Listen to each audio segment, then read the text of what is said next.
Seniori pie stūres, tai drošība ir atbildība.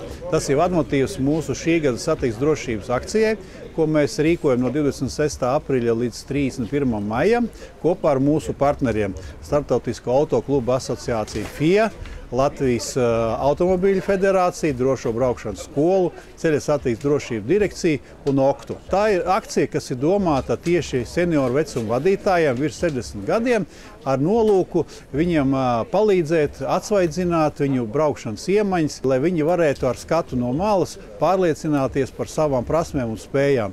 Jo laiks iet, tehnoloģijas mainās pieradumi. Seniori, kad viņi varēs pieteikties pa mūsu telefonu 1888, tad viņi sarunās laiku, kad viņi kopā ar drošās braukšanas skolu instruktoru varēs izbraukt pa Biķernieka apli un arī tātad pabraukt pa Rīgas ielām. Un tad dabūt arī tādu konfidenciālu, ļoti precīzu tātad savu braukšanas spēju, tātad papildināšanas un atjaunināšanas iespējas. Plus mēs arī tātad sarīkosim pārunas par jauninājumiem ceļa satiksmes drošības noteikumos.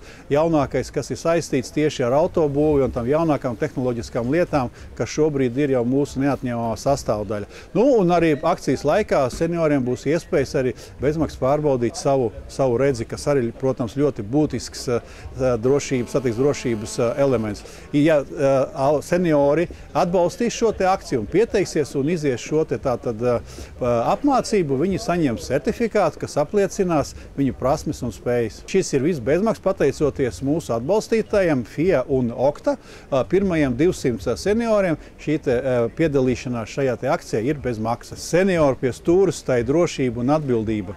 Seniori tā ir viena no mūsu sabiedrības daļa, kurai jābūt sociāli aktīvai, tāpēc nāciet un droši piesakieties.